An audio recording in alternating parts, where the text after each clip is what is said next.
आदरणीय उपराष्ट्रपति जी, आदरणीय स्पीकर महोदय, मंच पर विराजमान सभी वरिष्ठ महानुभाव और 140 करोड़ देशवासियों के प्रतिनिधि, सभी माननीय सांसदगण,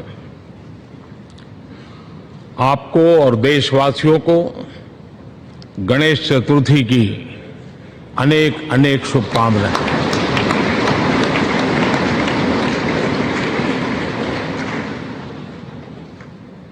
आज नए संसद भवन में हम सब मिलकर के नए भविष्य का श्री गणेश करने जा रहे हैं।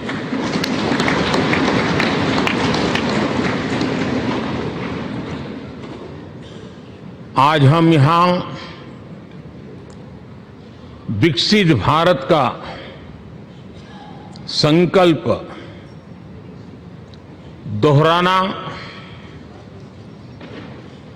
फिर एक बार संकल्पबद्ध होना और उसको परिपूर्ण करने के लिए जी जान से जुटने के इरादे से नए भवन की तरफ प्रस्थान कर रहे हैं।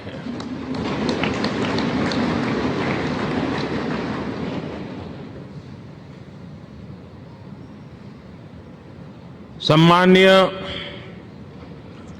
सभागृह, ये भवन और उसमें भी ये सेंट्रल हॉल एक प्रकार से हमारी भावनाओं से भरा हुआ है। हमें भावुक भी करता है और हमें हमारे कर्तव्य के लिए प्रेरित भी करता है। आजादी के पूर्व ये खंड एक प्रकार से लाइब्रेरी के रूप में इस्तेमाल होता था, लेकिन बाद में संविधान सभा की बैठकें यहां शुरू हुई और उन संविधान सभा की बैठकों के द्वारा गहन चर्चा विचारणा कर करके हमारा संविधान यहीं पर आकार लिया। यहीं पर 1947 में अंग्रेजी हुकूमत ने सत्ता हस्तांतरण किया, उस प्रक्रिया का भी साक्षी हमारा ये सेंट्रल हॉल है। इसी सेंट्रल हॉल में भारत के तिरंगे को अपनाया गया, हमारे राष्ट्रगान को अपनाया गया और ऐतिहासिक अवसरों पर आजादी के बाद भी सभी सरकारों के दरमियान अनेक अवसर आए जब दोनों सदनों ने मिलकर के यहां पर भारत के भाग्य को गढ़ने के पर विचार किया, सहमति बनाई और निर्णय भी किए। 1952 के बाद दुनिया के करीब 41 राष्ट्राध्यक्षों ने इस सेंट्रल हॉल में हमारे सभी माननीय सांसदों को संबोधित किया है।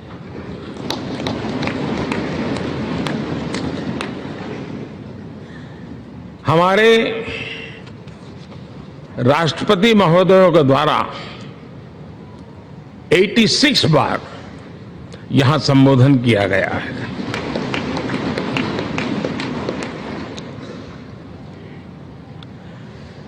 बीते 7 दशकों में जो भी साथी इन जिम्मेवारियों से गुजरे हैं, जिम्मेवारियों को संभाली है, अनेक कानूनों, अनेक संशोधन और अनेक सुधारों का हिस्सा रहे हैं। अभी तक लोकसभा और राज्यसभा ने मिलकर करीब करीब 4000 से अधिक कानून पास किए हैं।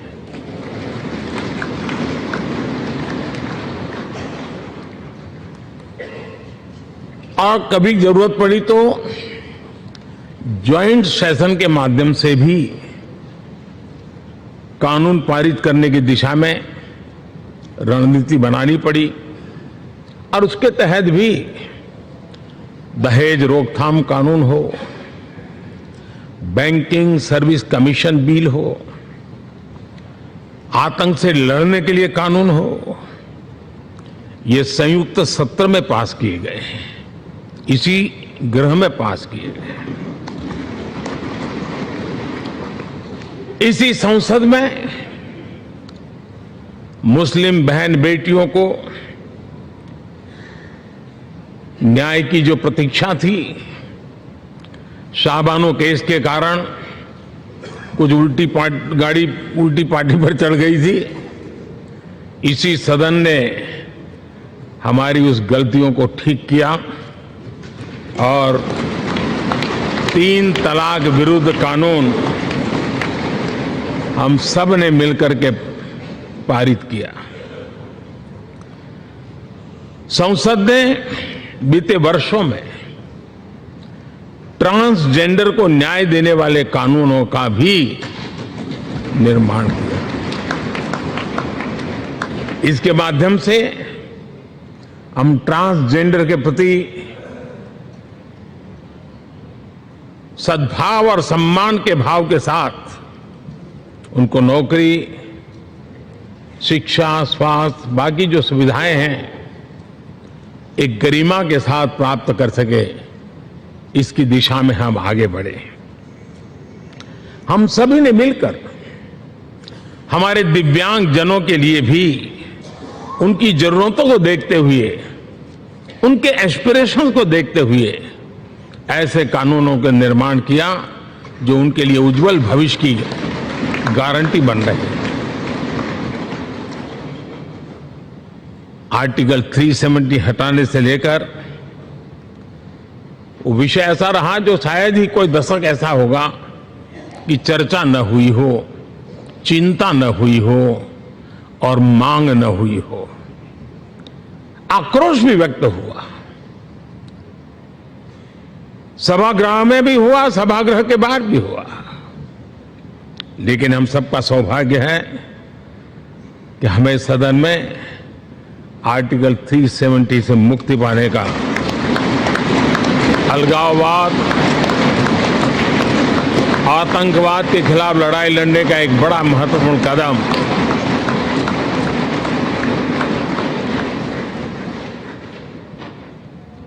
और इस महत्वपूर्ण काम में माननीय सांसदों की, संसद की बहुत बड़ी भूमिका है। जम्मू कश्मीर में इसी सदन में निर्मित हुआ संविधान हमारे पूर्वजों ने दिया हुआ वो महामूल्य दस्तावेज जम्मू कश्मीर में लागू करते हैं तो इस मिट्टी को प्रणाम करने का मन करता है। आज जम्मू और कश्मीर शांति और विकास के रास्ते पर चलने के लिए प्रतिबद्ध हुआ है और नए उमंग, नए उत्साह, नए संकल्प के साथ जम्मू कश्मीर के लोग आगे बढ़ने का कोई मौका अब छोड़ना नहीं चाहते हैं। ये दिखाता है कि संसद के सदस्यों ने मिलकर के संसद के भवन में कितने महत्वपूर्ण काम किए हैं। माननीय सांसदगण, लाल किले से मैंने कहा था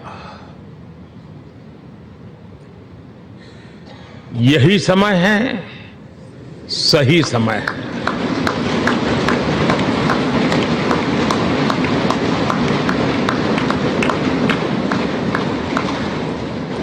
एक के बाद एक घटनाओं की तरफ हम नजर करेंगे। हर घटना इस बात का गवाह दे रही है कि आज भारत एक नई चेतना के साथ पुनर्जागृत हो चुका है।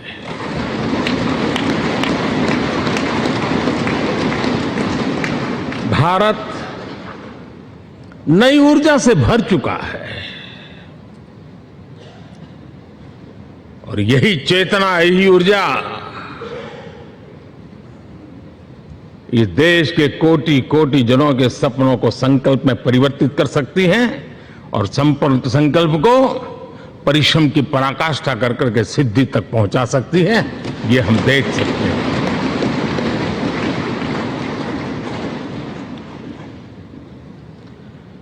और मेरा विश्वास है,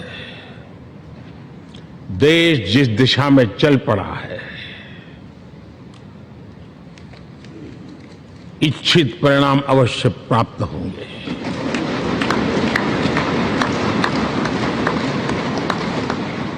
हम गति जितनी तेज करेंगे, परिणाम उतने जल्दी मिलेंगे।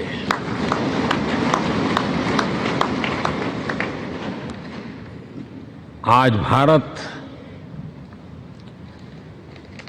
5वीं अर्थव्यवस्था पर पहुंचा है, लेकिन पहले 3 में पहुंचने के संकल्प के साथ बढ़ रहा है।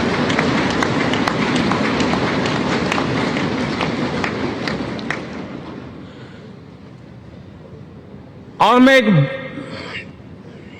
जिस स्थान पर बैठा हूं, जो जानकारियां प्राप्त होती है, उसके आधार पर विश्व के गणमान्य लोगों से बातचीत करता हूं, उसके आधार पर मैं बड़े विश्वास से कह रहा हूं,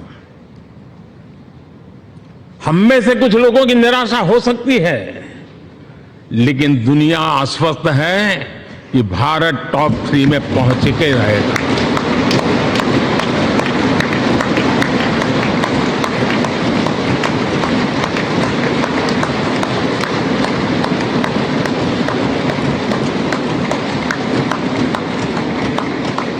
भारत का बैंकिंग सेक्टर आज अपनी मजबूती के कारण से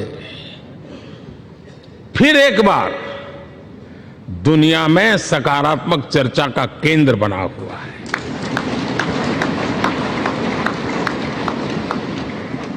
भारत का गवर्नेंस का मॉडल, यूपीआई, डिजिटल स्टैक, मैं इस G20 में देख रहा था, मैंने बाली में भी देखा। टेक्नोलॉजी की दुनिया को लेकर के भारत का नौजवान जिस प्रकार से आगे बढ़ रहा है, पूरे विश्व के लिए कौतुक भी है, आकर्षण भी है और स्वीकृति भी है।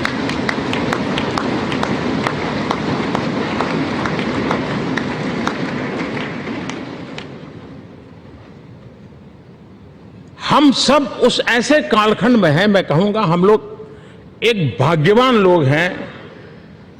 ऐसी भाग्यवान समय में हमें कुछ दायित्व निभाने का अवसर आया है और हमारा सबसे बड़ा भाग्य है कि आज इंडियन एस्पिरेशंस उस ऊंचाई पर हैं जो शायद पिछले 1000 साल में नहीं रहे होंगे।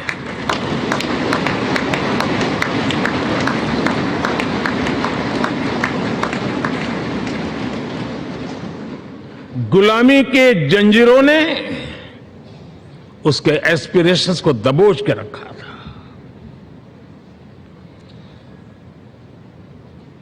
उसकी भावनाओं को तहस नहस कर दिया था। आजाद भारत में अपने सपने संजो रहा था, चुनौतियों से जूझ रहा था, लेकिन मिलकर के आज जहां पहुंचे हैं, अब वहां वो रुकना नहीं चाहता है। वो एस्पिरेशनल सोसाइटी के साथ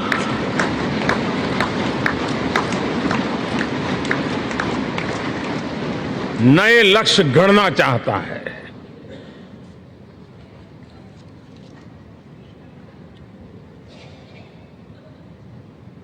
जब एस्पिरेशन सोसाइटी सपने संजोते ही हो, संकल्प लेकर के निकल पड़ी हो, तब पुराने कानूनों से मुक्ति पाकर नए कानूनों का निर्माण करके उज्जवल भविष्य के लिए एक मार्ग प्रशस्त करने का दायित्व हम सभी सांसदों का सविशेष होता है। संसद में बनने वाला हर कानून, संसद में होने वाली हर चर्चा, संसद से जाने वाला हर संकेत इंडियन एस्पिरेशन को बढ़ावा देने के लिए ही होना चाहिए। ये हम सबकी भावना भी है, कर्तव्य भी है और एक एक देशवासी की हमसे अपेक्षा भी है।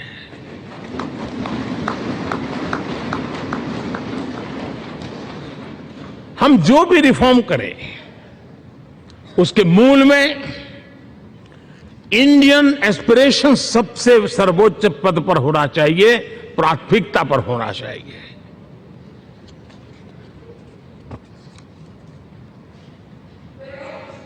लेकिन मैं बहुत सोच समझ करके कहना चाहता हूं, क्या कभी छोटे कैनवास पर कोई बड़ा चित्र बना सकता है क्या?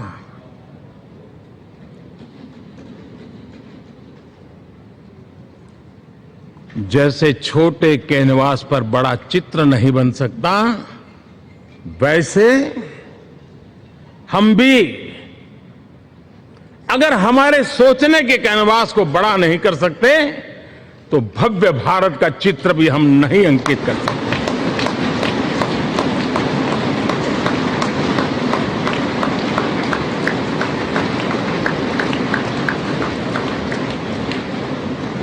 पचहत्तर साल का हमारे पास अनुभव है। हमारे पूर्वजों ने जो कुछ भी रास्ते बनाए उससे हमने सीखा है। हमारे पास एक बहुत बड़ी विरासत है। इस विरासत के साथ अगर हमारे सपने, हमारे संकल्प जुड़ जाए, हमारा सोचने का दायरा बदल जाए, हमारा कैनवास बड़ा हो जाए, तो हम भी उस भव्य भारत के चित्र को अंकित कर सकते हैं, उस तस्वीर का खाका खींच सकते हैं, उसमें रंग भरने का काम हम भी कर सकते हैं और आने वाली पीढ़ी को वो भव्य दिव्य मां भारती के हम उनको सुपुर्द कर सकते हैं। दोस्तों, अमृतकाल के 25 वर्षों में भारत को अब बड़े कैनवास पर काम करना ही होगा।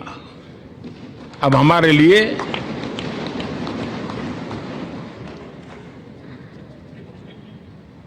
छोटी छोटी चीजों में उलझना वो वक्त चला गया है।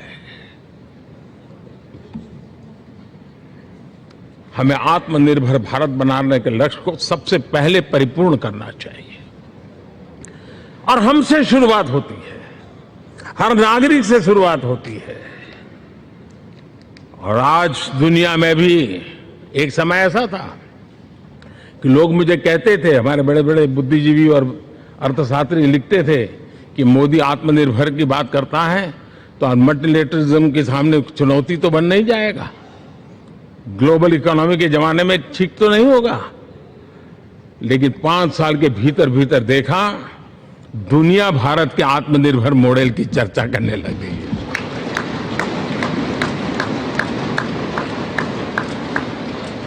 और कौन हिंदुस्तानी नहीं चाहेगा कि डिफेंस सेक्टर में आत्मनिर्भर हो, एनर्जी सेक्टर में हम आत्मनिर्भर हो, एडिबल ऑयल। क्या इस देश को आत्मनिर्भर नहीं होना चाहिए? कृषि प्रधान देश हम कहते हैं। खाने का तेल क्या देश बाहर से लाएगा?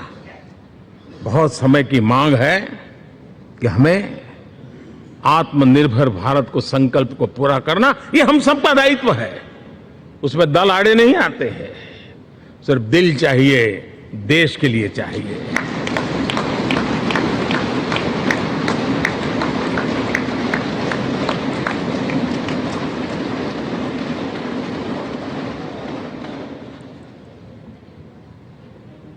हमें अब मैन्युफैक्चरिंग सेक्टर में दुनिया में सर्वश्रेष्ठ बनने की दिशा में ही कदम रखने होंगे। और मैंने एक बार लाल किले से कहा था, जीरो डिफेक्ट जीरो इफेक्ट। हमारे प्रोडक्ट में कोई डिफेक्ट ना हो, हमारी प्रक्रिया में पर्यावरण पर कोई इफेक्ट ना हो, ऐसा जीरो डिफेक्ट जीरो इफेक्ट वाला हमें दुनिया के सामने मैन्युफैक्चरिंग क्षेत्र में जाना होगा। हमारे डिजाइनर, हमारे यहां निर्माण हो रही डिजाइन्स, हमारे सॉफ्टवेयर, हमारे एग्रीकल्चर प्रोडक्ट्स, हमारे हस्तशिल्प, हर क्षेत्र में अब हमें वैश्विक मापदंडों को पार करने के इरादे से ही चलना चाहिए, तब जाकर के विश्व के अंदर हम अपना झंडा फहरा सकते हैं।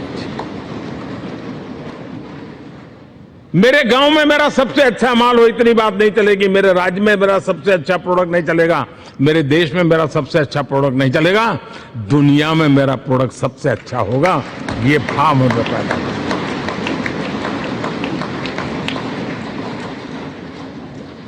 हमारी यूनिवर्सिटीज दुनिया के अंदर टॉप रैंकिंग में आए, अब इसमें हमें पीछे नहीं रहना है।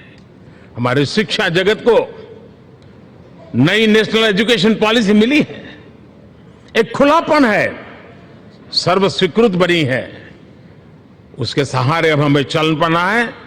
और दुनिया के टॉप मोस्ट यूनिवर्सिटीज में अभी जब G20 में विश्व के मेहमान आए तो मैंने नालंदा की एक तस्वीर रखी थी वहां। और जब मैं दुनिया को कहता था 1500 साल पहले मेरे देश में दुनिया की उत्तम से उत्तम यूनिवर्सिटी हुआ करती थी, तो उन सुनते ही रह जाते थे। लेकिन हमें उसे प्रेरणा लेनी है, पर प्राप्त तो अभी करके रहना है। यह हमारा संकल्प होना चाहिए। आज हमारे देश का नौजवान खेल जगत के अंदर दुनिया में हमारी पहचान बना रहा है। टियर 2, टियर 3 सिटी से, गांव, गरीब परिवारों से, गांव से देश के नौजवान, देश की बेटे बेटियां आज खेलकूद के जगत जीवन में हमारा नाम रोशन कर रही है।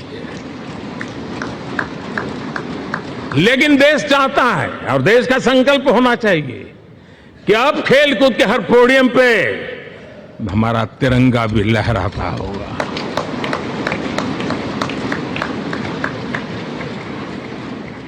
हमें अब पूरा हमारा दिमाग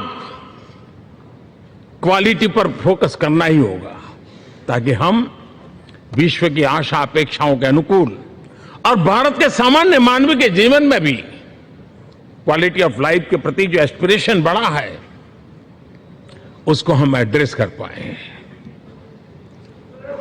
और जैसे मैंने कहा कि हम भाग्यवान हैं कि हम उस समय काम कर रहे हैं जब समाज अपने आप एक एस्पिरेशनल सोसाइटी है।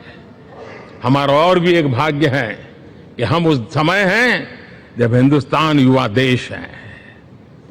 हम दुनिया में सबसे ज्यादा जन आबादी वाला तो देश बने ही हैं, लेकिन सबसे बड़ी आबादी, उसमें भी सबसे युवा, ये पहली बार हुआ है।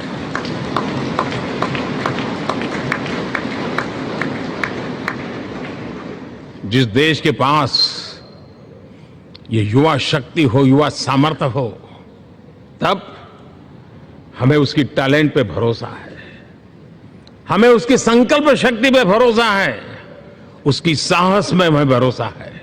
और इसलिए हम चाहते हैं कि दुनिया में भारत का युवा अग्रिम पंक्ति में नजर आना चाहिए, वो स्थिति पैदा होनी चाहिए। आज पूरी दुनिया को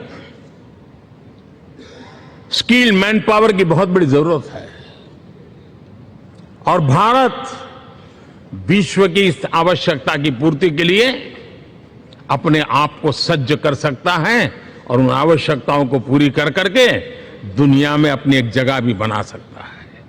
और इसलिए विश्व में उनकी आवश्यकता के लिए किस प्रकार के मैन पावर की जरूरत है, किस प्रकार के उनको ह्यूमन रिसोर्स की जरूरत है, उस स्किल मैपिंग का काम भी चल रहा है। और उस स्किल मैपिंग के अनुसार भारत के अंदर स्किल डेवलपमेंट की तरफ हम बल दे रहे हैं। और जितना ज्यादा हम स्किल डेवलपमेंट पर बल देंगे, भारत के नौजवानों का सामर्थ्य विश्व में अपना डंका बजाने में कोई कमी नहीं रखेगा। और हिंदुस्तानी जहां गया है उसने अच्छाई की छाप छोड़ी है, कुछ कर गुजरने की छाप छोड़ी है। ये सामर्थ्य हमारे अंदर पहले से पड़ा हुआ है। और हमारे पहले जो लोग गए हैं उन्होंने इससे छवि भी बना के रखी हुई है। आपने देखा होगा पिछले दिनों करीब 150 नर्सिंग कॉलेज एक साथ खोलने का निर्णय किया। पूरे दुनिया में बहुत बड़ी रिक्वायरमेंट है नर्सिंग की। हमारी बहन, हमारी बेटियां, हमारे बेटे उस क्षेत्र में दुनिया में पहुंच सकते हैं, आसानी से पहुंच सकते हैं। पूरे विश्व की जरूरत है और ये तो मानवता का काम है जिसमें हम पीछे नहीं रहेंगे। आज मेडिकल कॉलेजेस का इतना व्यापक रूप से निर्माण देश की आवश्यकता तो पूरी करनी ही करनी है, दुनिया की आवश्यकताओं में भी योगदान दे सकते हैं। कहने का तात्पर्य यही है, हर छोटी चीज पर बारीकी से ध्यान देते हुए, उस पर अपना ध्यान केंद्रित करते हुए हमें आगे बढ़ना है। हमें भविष्य के लिए सही समय पर सही फैसले भी लेने होते हैं। हम फैसलों को टाल नहीं सकते हैं। हम राजनीतिक लाभ नुकसान के गणा भाग के अंदर अपने आप को बंधित नहीं बना सकते हैं। हमें तो देश के एस्पिरेशन के लिए हिम्मत के साथ नए निर्णय करने होते हैं। आज सोलर पावर के सफल मूवमेंट्स हमारी भावी पीढ़ी के लिए एनर्जी क्राइसिस से मुक्ति की गारंटी दे रहा है। आज मिशन हाइड्रोजन आने वाले दिनों में जो एनवायरमेंट की चिंता है, जो टेक्नोलॉजी में बदलाव आ रहा है, उसके समाधान का रास्ता देने का सामर्थ्य रखती है। आज हमारा सेमीकंडक्टर जिस प्रकार से जीवन चलाने में हमारे हृदय की जरूरत रहती है, वैसे ही आज हमारी टेक्नोलॉजी चिप्स के बिना चल नहीं सकती और सेमीकंडक्टर उसके लिए बहुत अनिवार्य है। उस दिशा में हम आगे जाकर के इलेक्ट्रॉनिक मैन्युफैक्चरिंग में कोई रुकावट ना आए और जीवन कहीं अटक न जाए, उसलिए एक बहुत बड़ी मात्रा में हम काम कर रहे हैं। जल जीवन मिशन, हर जिले में 75 अमृत सरोवर, हमारी भावी पीढ़ी को, हमारे बच्चे उनको कभी पानी के बिना तरसना न पड़े, इसकी चिंता हम आज कर रहे हैं। विश्व के बाजार में हमारा हर व्यापार कारोबार पहुंचे, कॉम्पिटिटिव ताकत के साथ खड़ा रहे, लॉजिस्टिक सिस्टम को और अधिक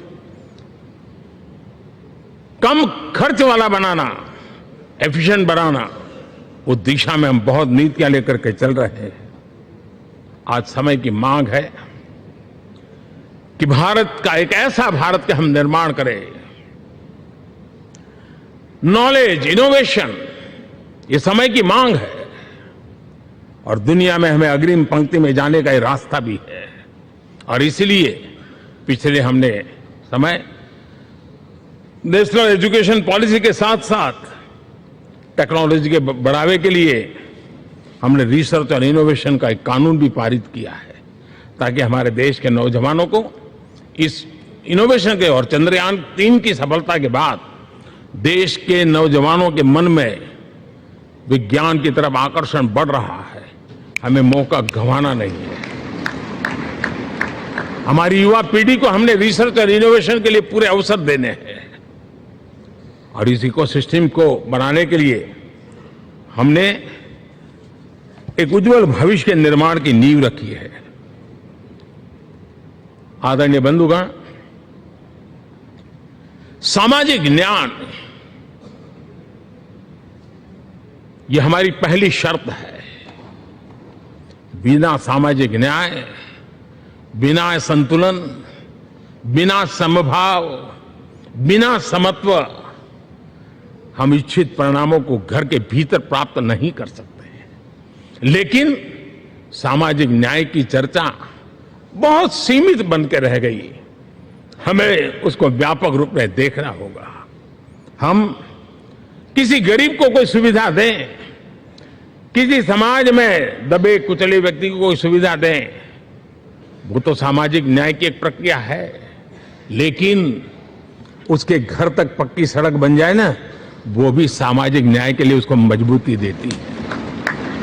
उसके घर के नजदीक में बच्चों के लिए अगर स्कूल खुल जाए तो वो भी उसको सामाजिक न्याय की मजबूती देती है। उसको बिना खर्च अगर आरोग्य में समय की जरूरत पड़े वो मिले, तब जाकर के सामाजिक न्याय की मजबूती मिलती है। और इसलिए जिस प्रकार से समाज व्यवस्था में सामाजिक न्याय जरूरत है, वैसा ही राष्ट्र व्यवस्था में सामाजिक न्याय की आवश्यकता है। अब देश का कोई हिस्सा पीछे रह जाए, अविकसित रह जाए, ये भी सामाजिक न्याय के खिलाफ है। दुर्भाग्य से देश का पूर्वी इलाका, भारत का पूर्वी भाग, जो समृद्धि से भरा हुआ है, लेकिन वहां के नौजवानों को रोजगार के लिए दूसरे इलाके में जाना पड़ रहा है। ये स्थिति हमें बदलनी है। हमारे देश के उस पूर्वी भाव को, इलाका को समृद्ध बना करके सामाजिक न्याय की मजबूती भी हमने देनी है। असंतुलित विकास, शरीर कितना भी स्वस्थ क्यों न हो, लेकिन एक उंगली को भी अगर लकवा मार गया है तो शरीर स्वस्थ नहीं माना जाता है। भारत कितना ही समृद्ध हो, लेकिन कोई अंग उसका दुर्बल रह जाए तो भारत समृद्धि में पीछे है, मानना पड़ेगा। और इसलिए हम सर्वांगीण विकास के पक्ष में, सामाजिक न्याय की उस ऊंचाई को प्राप्त करने के पक्ष में, दिशा में हमें आगे बढ़ना है। चाहे पूर्वी भारत हो, चाहे नॉर्थ ईस्ट हो, हमें उन चीजों को प्राप्त करना। और उसी लिए जो रणनीति कितनी सफल हुई है, 100 एस्पिरेशनल डिस्ट्रिक्ट पर विशेष काम किया, नौजवान अफसरों को लगाया गया, एक स्ट्रेटेजी बनाई गई। आज दुनिया उस मॉडल की चर्चा कर रही है।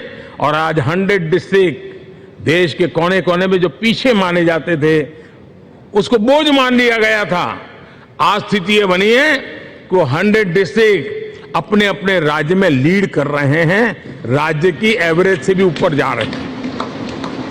और इस सफलता को देख करके, सामाजिक न्याय की इस भावना को मजबूत करते हुए 100 डिस्ट्रिक्ट में से आगे बढ़ करके अब जमीनी स्तर पर ले जाने के लिए 500 ब्लॉक तक उनको एस्पिरेशनल डिस्ट्रिक्ट ब्लॉक के नाते आइडेंटिफाई करके उसको मजबूती करने देने का काम चल रहा है।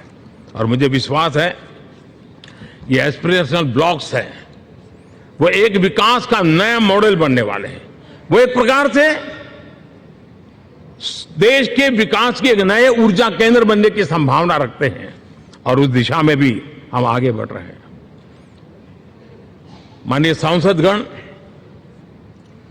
आज विश्व की नजर भारत पर है।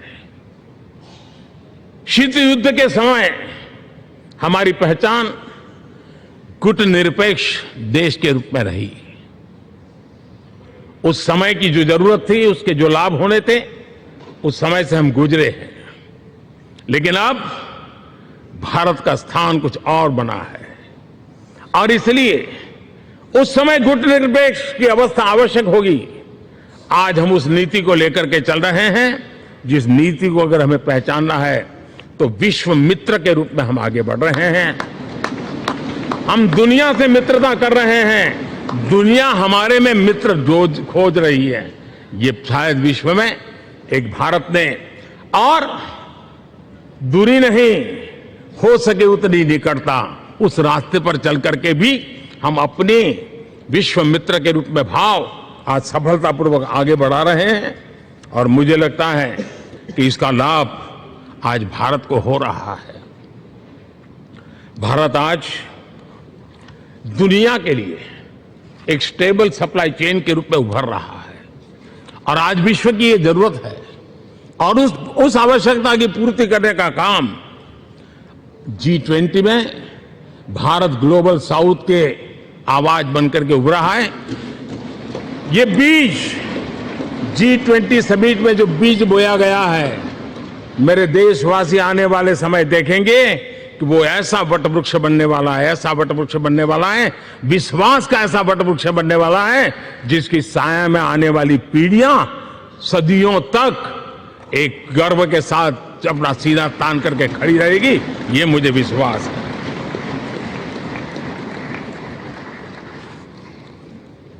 इस G20 में एक बहुत बड़ा काम हमने किया है, बायोफ्यूल अलायंस का।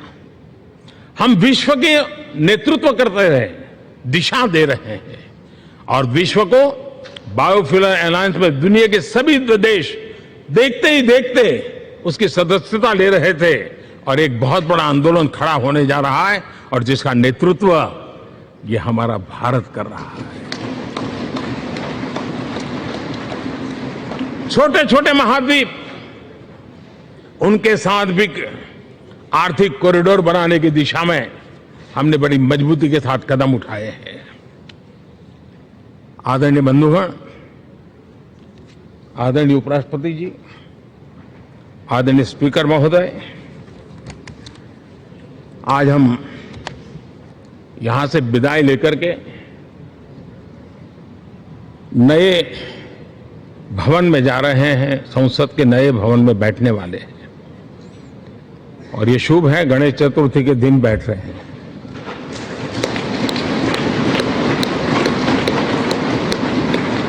लेकिन मैं एक आप दोनों महानुभावों को एक प्रार्थना कर रहा हूं, एक विचार आपके सामने रख रहा हूं। मैं आशा करता हूं कि आप दोनों मिलकर के उस विचार पर जहां भी जरूरत पड़े मंथन करके कुछ निर्णय अवश्य कीजिए। और मेरी प्रार्थना है, मेरा सुझाव है कि अब हम जब नए सदन में जा रहे हैं तब इसकी गरिमा कभी भी कम नहीं होनी चाहिए।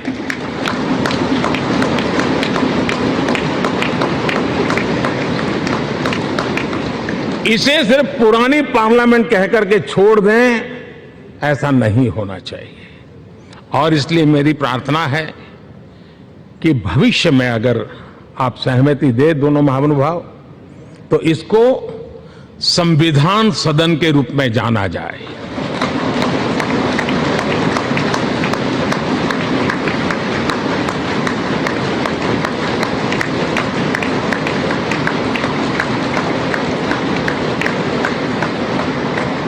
ताकि ये हमेशा हमारे रक्षा के लिए हमारी जीवन प्रेरणा बनी रहेगी। और जब संविधान सदन कहेंगे तब उन महापुरुषों का याद भी उसके साथ जुड़ जाएगी जो कभी संविधान सभा में यहां बैठा करते थे, गणमान्य महापुरुष बैठा करते थे।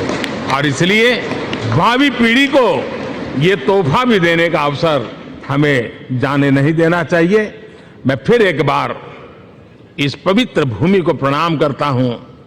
यहां पर जो तपस्या हुई है, जन कल्याण के लिए संकल्प हुए हैं, इसको परिपूर्ण करने के लिए 7 दशक से भी अधिक समय से जो पुरुषार्थ हुआ है, उन सबको प्रणाम करते हुए मैं मेरी वाणी को विराम देता हूं और नए सदन के लिए आप सबको शुभकामनाएं देता हूं।